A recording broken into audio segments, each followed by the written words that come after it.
আজকের এপিসোড বিএনপির গাড্ডায় পড়া নিয়ে। কেমনে বিএনপি গাড্ডায় পড়লো আর কেনই বা বিএনপি গাড্ডা থেকে আর উঠতে পারবে না, সেটা একটা ব্যাখ্যা হাজির করব। আমি এপিসোডটা হয়তো আগেই করতে পারতাম, তাহলে হয়তো রাজনৈতিক দল হিসেবে বিএনপির ক্ষতি একটু কম হইতো। এখন অনেকে কইতে পারেন, আপনি কি এমন তালে বড় এসে গেছেন যে আপনি কয়া দিবেন তারপরে বিএনপির ক্ষতি কম হবে? বিএনপি কি আপনার চেয়ে কম বুঝে? তা অবশ্য না, বিএনপি বেশি বুঝে, সবার তো বেশি বুঝে। হ্যাঁ, সেই জন্য তার ইচ্ছে সব জায়গায় হারুপাট্টি হয়েছে। বিএনপির একটা ঐতিহাসিক দুর্বলতা ছিল, সেটা থেকেই বিএনপির যত সমস্যা শুরু। বিএনপি আসলে ঘুরে দাঁড়ায় আবার 90 দশকে।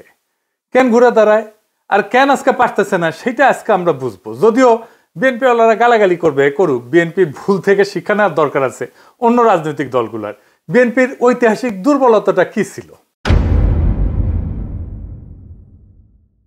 বিএনপির জন্ম শেখ মুজিবের জয় বাংলা হওয়ার পরে, ফুটে হয়ে যায় 1975 15 আগস্টে। তারপরে শেখ মুজিবের উৎখাত করলো গুটি কয় ইয়াং সেনা অফিসাররা, বাকশাল বিলুপ্ত হইল।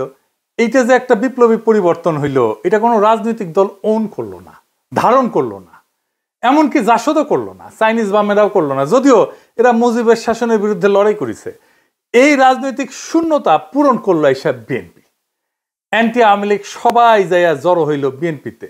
এই যে মুক্তে পাইয়া যাওয়া পলিটিক্যাল সাপোর্ট, সেটাকে বিএনপি কনসলিডেট করতে পারলো না, করলো না, মানে যেটাকে কয় সংহত করা। সারা দেশে তো anti Mujib, anti Baksal sentiment. এরকম অবস্থায় বিএনপি গণমানুষের বিপুল সমর্থন পাইতে থাকলো। জিয়াউর রহমানও কর্মঠ নেতা ছিলেন, সারা দেশে পায়ে হেঁটে জনসংযোগ করতেন, তরতর করে সংগঠন আগাইল। আর জিয়া তখন ক্ষমতায়। সরকারি দলের তো কিছু সমস্যা থাকে, তারা ক্ষমতা বলয়ের মধ্যে থাকে জন্য এক ধরনের আত্মতুষ্টিতে ভোগে, লড়াইয়ের স্পৃহা থাকে না, লড়াইয়ের ক্ষমতাও থাকে না।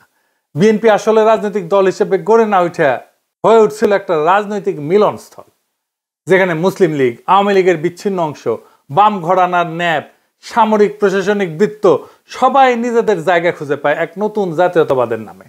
বিএনপির এটাই ঐতিহাসিক দুর্বলতা, এবং এর কারণে বিএনপিতে যা যা ঘটনা ঘটছে দুর্বলতা হিসেবে, সেটা একটু ভেঙ্গা ভেঙ্গা আমরা একটু বুঝি। আসেন সেটা একটু দেখি। 1 নম্বর দুর্বলতা, বুদ্ধিজীবী এবং নাগরিক সমাজের সঙ্গে অর্গানিক সম্পর্ক গড়ে তুলতে না পারা। জিয়া যুগে বিএনপি জন্ম নেয় সেনা এবং প্রশাসনিক উদ্যোগে, তৃণমূলে না কিন্তু। তাই দলের সঙ্গে নাগরিক বা চিন্তাশীল সমাজে সিভিল যে ইন্টেলিজেন্সিয়া, এটার একটা প্রাকৃতিক বিশ্বাসের সম্পর্ক গড়ে ওঠেনি। ফলে নাগরিক সমাজ আওয়ামী লীগ ঘরানার সঙ্গে অনেকাংশেই যুক্ত থাকে, এবং এখন আছে কিন্তু, সেটা দেখে। এবং বিএনপি হয়ে ওঠে পাওয়ারের দল, চিন্তার দল না।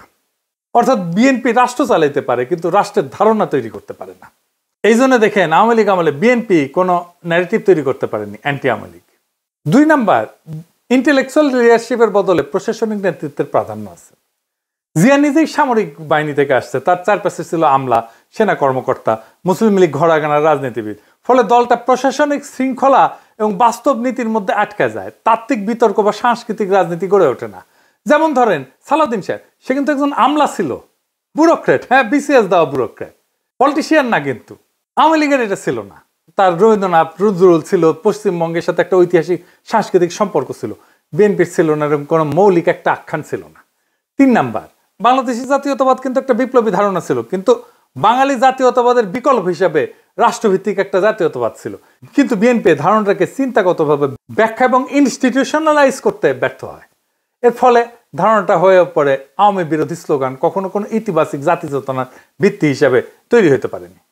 অর্থাৎ বিএনপি জানে সে কি না, কিন্তু জানে না সে কি হইতে চায়।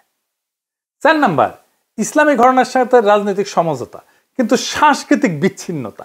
মানে সে সমঝোতা করছে কিন্তু ইসলামিক ঘরানার সাথে তার সাংস্কৃতিক বিচ্ছিন্নতা আছে। বিএনপি ইসলামপন্থী ভোট ব্যাংক এবং গোষ্ঠীকে যুক্ত করে, কিন্তু ইসলামী সংস্কৃতি, শিক্ষা বা নৈতিক রাষ্ট্রচিন্তা নিয়ে তাত্ত্বিক কোনো কাজ করে না। ফলে ইসলামী ভোট ব্যাংক তখনই তার সাথে থাকে যখন সে জামাতের সঙ্গে থাকে, কিন্তু ইসলামী জনসমাজের মন জয় করতে পারে না সে। এর ফলে দলটা মধ্যপন্থী পরিচয়ে আটকায় থাকে, এবং বিএনপি আলারা নিজেদেরকে সেন্ট্রিস্ট বা মধ্যপন্থী বলতে তৃপ্তি পায়। একদিকে সে ধর্ম নিরপেক্ষ নাগরিক সমাজ তাকে ভয় পায়, অন্যদিকে ধর্মীয় সমাজ তাকে অবিশ্বাস করে। এই দুয়ের মাঝখানে সে ঝোলে। 5 নাম্বার, বুদ্ধিজীবী উৎপাদনে ব্যর্থতা। আওয়ামী লীগ সরকারে না থাকলেও বিশ্ববিদ্যালয়, সাংবাদিকতা, এনজিও সেক্টরে তার সাংস্কৃতিক প্রভাব কিন্তু বজায় রাখে। বিএনপি কখনো নিজস্ব চিন্তা নেতা, গবেষণা প্রতিষ্ঠান, থিঙ্ক ট্যাঙ্ক তৈরি করতে পারেনি। এর ফল বিএনপি ক্ষমতায় থেকেও রাষ্ট্রবিজ্ঞানের বা ইতিহাসের বয়ান গড়ে তুলতে পারেনি। সুতরাং প্রতিবারই আওয়ামী লীগের বয়ানই জাতীয় বয়ান হয়ে যায়, আর বিএনপি শুধু রিয়াকশন দেয়। 6 নাম্বার, মধ্যবিত্ত এবং শিক্ষিত শ্রেণীর সঙ্গে সংযোগ হারানো। 80-র দশকের পর থেকে বিএনপি ক্রমে ব্যবসায়ী, প্রশাসনিক এলিট এই শ্রেণী কেন্দ্রিক হয়ে ওঠে। শহরে মধ্যবিত্ত তরুণ প্রজন্ম এবং বিশ্ববিদ্যালয়ের রাজনীতিতে তার উপস্থিতি ক্ষীণ হয়ে পড়ে। ফলে বিএনপি হয়ে যায় একটা অ্যাডমিনিস্ট্রেটিভ পার্টি উইদাউট মরাল ইমাজিনেশন। তার ভেতরের যে নৈতিক কল্পনা এটা থাকতে হয় একটা রাজনৈতিক দলের ভেতরে, সেটা নাই হয়ে যায়। বিএনপি রাষ্ট্র ক্ষমতা দখলে সফল হইলেও রাষ্ট্রের নৈতিক, সাংস্কৃতিক, বুদ্ধিবৃত্তিক বয়ান নির্মাণে একটা ব্যর্থ দল। এটা এমন একটা রাজনৈতিক সংগঠন যার ইডিওলজিক্যাল সফটওয়্যার সবসময় দাঁড় করা, কখনো সামরিক শৃঙ্খলা থেকে, কখনো ইসলামপন্থীদের থেকে, বা কখনো আওয়ামী বিরোধীদের থেকে, বা কখনো আওয়ামী লীগ থেকেই। পরিণতিতে এই দলটা পতিত হয় একটা পরিচয়ের সংকটে পড়া দল হিসাবে।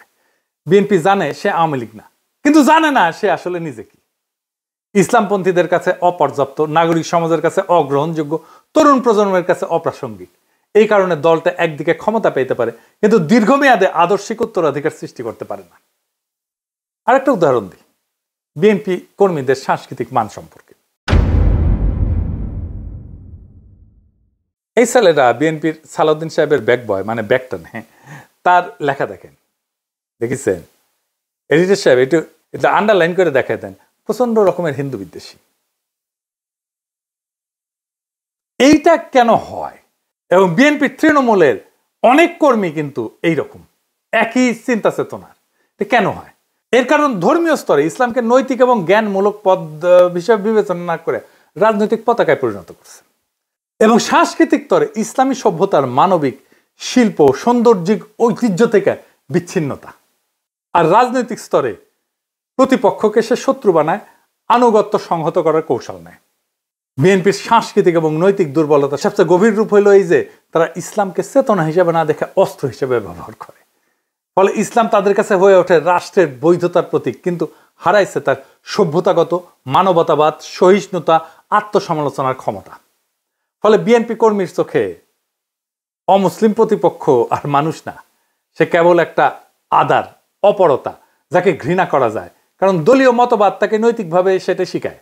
তো এইটা বিএনপির ফুটসলদের অবস্থা দেখাইলাম। বিএনপির এলিটদের বিশ্লেষণ আরেকদিন দেখাবো, ওই জামাই কোটার বুদ্ধিজীবী আছে না, ওটাও দেখাবো আর কি। তো এবার আসেন, এই যে খালেদা জিয়ার সময় যে বিএনপি উঠে দাঁড়াইলো এরশাদ বিরোধী আন্দোলন টাইমে 90 দশকে, কেন দাঁড়াইলো? সানাউল হক নিরু আর ওনার ভাই মাহবুবুল হক বাবলুর উপরে ভর কইরা, এইটা স্বীকার করতে হবে। বিএনপির বুড়ানোতারা এরশাদের সাথে সিস্টেম করে ফেলেছিল। এই দুইজন খালেদা জিয়ার পাশে এসে দাঁড়ায়, সারা দেশে এক নবজাগরণ শুরু হয় ছাত্র দলের হাত ধরে। এইভাবেই নবজন্ম নেয় বিএনপি। জিয়াউর রহমানের বিএনপি দারুণ জনপ্রিয় দল ছিল, কিন্তু ক্ষমতায় থাইকা এত দুর্বল হয়ে পড়ছিল যে এরশাদের কুশে ঠেকাইতে পারে নাই। সেই বিএনপি আবারও তারুণ্যের শক্তি হারাই ফেলছে। বিশ্ববিদ্যালয়গুলোতে সে আর জিততে পারতেছে না, এমনকি থার্ড পজিশন পাইতেছে, সেকেন্ডও হইতে পারে না। এটাই হইতেছে বিএনপির আর একবার পরাজয়। এবার আসেন দেখি আওয়ামী লীগ কেন দীর্ঘ সময় শাসন করতে পারছিল, হাসিনার কোন ট্রিক কাজ করছে যেটা কখনোই বিএনপি পারবে না। আপনি দেখেন, আওয়ামী লীগ যখন এরশাদ বিরোধী আন্দোলন করতেছিল সেই সময়টা যদি পর্যালোচনা করি আমরা, তাহলে দেখবো লীগ প্রথমে করলো 15 দল, মনে আছে না? এই 15 দল কি? এই 15 দল হলো বাকশালের দল প্লাস মুজিবের আমলের বিরোধী দলগুলা, মানে 1971-এর পুনর্নির্মাণ করলো সে 15 দল করে। সে ফিরে গেল সেই সময় যখন সবাই আওয়ামী লীগ নেতৃত্বে আস্থা রেখে মুক্তিযুদ্ধের লড়াই করতেছে। মুজিব আমলে যারা মুজিবের বিরোধিতা করছে তাদেরকেও হাসিনা তার মিত্র বানাইতে পারছে। হাসিনার এইটা ছিল একটা মাস্টার স্ট্রোক। মুজিব যাদের পোষ মানাইতে পারে না, হাসিনা তাদের পোষ মানাইছে। হাসিনার সরকার ছিল আওয়ামী লীগ প্লাস মুজিবের বিরোধিতাকারীদের সরকার। হাসানুল হক ইনু, দিলীপ বড়ুয়া, রাশেদ খান মেনন সরকারে ছিল। সে হেফাজতের একাংশে নিজের ফোল্ডে নিয়ে ফেলছে, কমই জননী উপাধি পাইছে। সে নিজে যার বিরোধিতা করছে সেই এরশাদের দলকেও সে সাথে নিছে। সে সোসাইটিতে থাকা যত আওয়ামী বিরোধিতা ছিল তার বেশিরভাগ বিরোধিতাই নিজের ভিতরে নিয়ে নিউট্রালাইজ করার চেষ্টা করছে, এবং সাকসেসফুলি সেটা পারছে। তাই মুজিব 4 বছর টিকলেও সে 4 গুণ সময় টিকছে, 16 বছর টিকছে প্রায়। সে তার ঐতিহাসিক বয়ান মুক্তিযুদ্ধের চেতনার উপরে দাঁড়ায় শাসনের বৈধতা চাইছে। যারা তার সরকারে ছিল না কিন্তু এক সময়ের মিত্র ছিল তাদেরকে সে কিছুই বলে নাই। সিপি বাসদের কথা ধরেন, একটা নেতাকর্মী একদিনের জন্য জেলে যায় নাই, দেশ ছাড়া হয় নাই, একটা ফুলের টোপাও তাদের গায়ে দেয় নাই হাসিনা। আর কি করছে, যে কয়টা বিরোধী রাজনৈতিক দল ছিল তাদের রাজনৈতিক সংগ্রাম করার ক্ষমতাকে নিশ্চিহ্ন করে দিছিল। ছাত্ররা নেতৃত্ব দিতে পারছিল জন্যই হাসিনা উৎখাতের লড়াই সার্থক হইতে পারছে। যাই হোক, এখন বিএনপি কি করছে সেটা একটু দেখি। প্রথমে সে তার মিত্রদের দূরে ঠেলে দিছে। একটা লড়াই সংগ্রামের মধ্যে দিয়ে যে সম্পর্কটা তৈরি হয়, সে সম্পর্ক অনেক মূল্যবান। সেই সম্পর্কের মূল্যটাই বুঝলো না তারা। শুধু দূরে ঠেলা না, তাদের সাথে ভয়াবহ শত্রুতা শুরু করছে। এমন নোংরামো নাই যে করে নাই, নোংরামোটাকেই সে রাজনীতি মনে করছে। আর কি করছে, সে নিজের রাজনীতি ছেড়ে মুক্তিযুদ্ধের চেতনার রাজনীতি করতেছে। বিএনপির কর্মীরা ছাড়া বিএনপির কোনো বন্ধু নাই, সমর্থকও নাই। তাও বিএনপির কর্মী খুঁজে পাওয়া মুশকিল। হ্যাঁ, সবাই নেতা বিএনপির। সারা দেশের মানুষ ভীত আর বিরক্ত। সব জায়গায় দখল, সব জায়গায় নিয়ন্ত্রণহীনতা। বিএনপির নেত্রী এই শেখ রুমিনুর রহমান সে নিজেই বলে কন্ট্রোল করা যাইতেছে না। শোনান এডিটর সাহেব। নানান জায়গা থেকে কিন্তু বিএনপি নেতা কর্মীদের বিরুদ্ধে প্রচুর কমপ্লেইন আসছে। আমার কাছেই সকাল বিকাল কমপ্লেইন আসছে। বিএনপির নেতা কর্মীদেরকে মাঠ পর্যায়ে কন্ট্রোল করা যাচ্ছে না। চাঁদাবাজির সঙ্গে যুক্ত, জমি দখলের সঙ্গে যুক্ত, টেন্ডারবাজির সঙ্গে যুক্ত। আপনাদের আর একটা জিনিস দেখাই। বিএনপি 5ই আগস্টের পরে স্বীকৃতি, এডিটর সাহেব দেখান সব স্বীকৃতি এক জায়গায় করা হয়েছে। খুন দেখান এডিটর সাহেব, দেখেছেন 166-র বেশি খুন নিজের দলীয় কোন দলে। ধর্ষণ 67-র বেশি। প্রত্যেকটা রেফারেন্স আছে, নিউজ আছে। আপনারা এডিটর সাহেব ওয়েবসাইটের অ্যাড্রেসটা একটু লিখে দেন। 140-এর বেশি চাঁদাবাজি, হামলা, সংঘর্ষ, লুটপাট, দখল, ইসলাম বিদ্বেষ, হিন্দু বিদ্বেষটা ঢুকাবেন এর পরে আশা করি। চুরি, ডাকাতি, শিক্ষাঙ্গনে সন্ত্রাস, টেন্ডারবাজি, মিথ্যাচার। দেখেছেন এই দল ক্ষমতায় আসবে, এটা আবার চিন্তা করে। অবশ্য কুজারোচিত হয়ে শোয়ার শখ হয়, ইচ্ছা হয়। এখন দেখেন আর্মির কাছে ধরা খায় কি কইতেছে বিএনপির কর্মী, শোনেন। চাঁদাবাজি করো? জি স্যার, চাঁদাবাজি করি। স্যার ডিলারের নাম আব্দুল রাজ্জাক, সে আমাদের নেতৃত্বে বিএনপির একজন নেতা। সে হচ্ছে মানে আমাদেরকে আমরা হচ্ছে কিনে আনছো। এই পর্যন্ত কয়টা ভ্যান ডাকাতি করছো? স্যার এই পর্যন্ত আমরা 12টা ভ্যান ডাকাতি করছি। আর অটো কয়টা করছো? স্যার অটো আমরা 15টা করছি। মোটর সাইকেল কয়টা করছো? স্যার মোটর সাইকেল 10টা করছি। 10টা মোটর সাইকেল করছো? এই মোটর সাইকেল সেল দেবো কোথায়? স্যার এগুলো সব রাজশাহীতে চলে যায়। এই কার মাধ্যমে নাও? স্যার এটা হচ্ছে আমাদের ডিলার আছে, ডিলারের মাধ্যমে। ডিলারের নাম কি? স্যার ডিলারের নাম আব্দুল রাজ্জাক, সে আমাদের নেতৃত্বে বিএনপির একজন নেতা। সে হচ্ছে সবকিছু মানে আমাদেরকে হ্যান্ডেল করে। তো বিএনপি কি করতে পারত?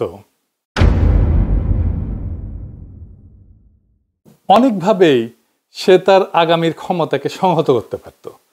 প্রথমত সে তার জোটকে পুনরুজ্জীবিত করতে পারত, যে জোট ছিল জামাত ইসলাম আর ইসলামী দলগুলো মিলে। তাহলে বাংলাদেশের পলিটিক্যাল ল্যান্ডস্কেপ তাদের নিয়ন্ত্রণে থাকতো। দীর্ঘ লড়াই সংগ্রামের মধ্যে দিয়ে যারা বিএনপির পাশে দাঁড়ায় লড়াই করছে তাদের নিজেদের ফোল্ডে নিয়ে আসতে পারত। যারা রাজনীতি করে না তাদেরকে, ধরেন 31 দফা রচনায় তারা ওয়ার্কশপ করে দলের বাইরের লোকদের ইনভলভ করতে পারত, একটা কনসালটেন্সি নিতে পারত, একটা ডায়ালগ করতে পারত। ছাত্র সংসদ নির্বাচনে যেহেতু তারা জিততে পারবে না, এই অ্যানালাইসিসটা থাকলে সে ছাত্র দলের নামে প্যানেল না দিয়ে 24-এর বৈষম্য বিরোধী আন্দোলনে যারা ফ্রন্টলাইনার ছিল তাদের দিয়ে প্যানেল করে সাপোর্ট দিত। যেমন রাকসুতে আম্মারদেরকে সাপোর্ট দিতে পারত, কোথাও তারা শিবিরকেও সাপোর্ট দিতে পারত। তাতে পরাজয়ের গ্লানিটা নিতে হইতো না। প্র্যাকটিক্যাল কারণেও বিএনপি দেশ চালাইতে পারবে না। ক্ষমতায় আসলেও দেশ চালাইতে হইলে 1 পয়সার দুর্নীতি করা যাবে না। বাংলাদেশের ইকোনমি সেই চাপ নিতে পারবে না। বিএনপির দুর্নীতি না কইরা থাকতে পারবে না। টেম্পু স্ট্যান্ডার্ড, চাঁদাবাজি, দখলই তো সামলাইতে পারতেছে না। রাষ্ট্র হয়তো বলে দুর্নীতি থামাইবে কিভাবে? এইটা সে ওই যে রুমিন পারানা কইছিল না, শেখ রুমিনুর রহমান কইছিল না যে কন্ট্রোল করা যাচ্ছে না, এটা একটু শোনান না। নানান জায়গা থেকে কিন্তু বিএনপি নেতা কর্মীদের বিরুদ্ধে প্রচুর কমপ্লেইন আসছে। আমার কাছেই সকাল বিকাল কমপ্লেইন আসছে। বিএনপির নেতা কর্মীদেরকে মাঠ পর্যায়ে কন্ট্রোল করা যাচ্ছে না। চাঁদাবাজির সঙ্গে যুক্ত, জমি দখলের সঙ্গে যুক্ত, টেন্ডারবাজির সঙ্গে যুক্ত। তো দেখেছেন কেমনে থামাবে? এই দল কেমনে রাষ্ট্র ক্ষমতায় গেলে দেশ চালাইতে পারবে না। এই জন্যেই বিএনপি আর উঠে দাঁড়াইতে পারবে না। এইবার হারলে শেষ। এই দলের সাধারণ সম্পাদকের বনজামাই 111 করে খালেদা জিয়ারে মাইনাস করে বিএনপি কর্মীদের দৌড়ে নিখাইছিল, দেখেছেন? হ্যাঁ, জেনারেল মাহবুব আর মেয়ে জামাই জনগণকে বোকাচোদা বলে। সে দৌড়ানি খাওয়ার লাইনে আছে। ইলেকশনের রেজাল্টের পরে যখন বিএনপি বিরোধী দলের সিটে বসবে, হাজার হাজার কোটি টাকা খরচা করে নমিনেশন কেনা পাবলিক গুলা পাছা থাপড়াইবে আর পারবে গায়েল। তো গায়েল পাড়ার জন্য তা কাউরে খুঁজবে। তখন জামাই কোটার বিএনপির বুদ্ধিজীবীদের পাইলে তারে কি কইবে? না বিএনপির জামাই কোটার বুদ্ধিজীবীরা আমি এখনো পোস্টমর্টেমে ধরি নাই, ধরবো, টাইম আসুক, একেবারে মান্দার কাছে তুলবো। ও জিন্দেগি তো ওই মান্দার কাছে উঠে নেই, নাম্বার পারবে না। আমি কইতেছি বিএনপি কর্মীরা কি কইবে? হ্যাঁ, কইবে আহো ভাতিজা আহো, আহো বাতিজা আহো।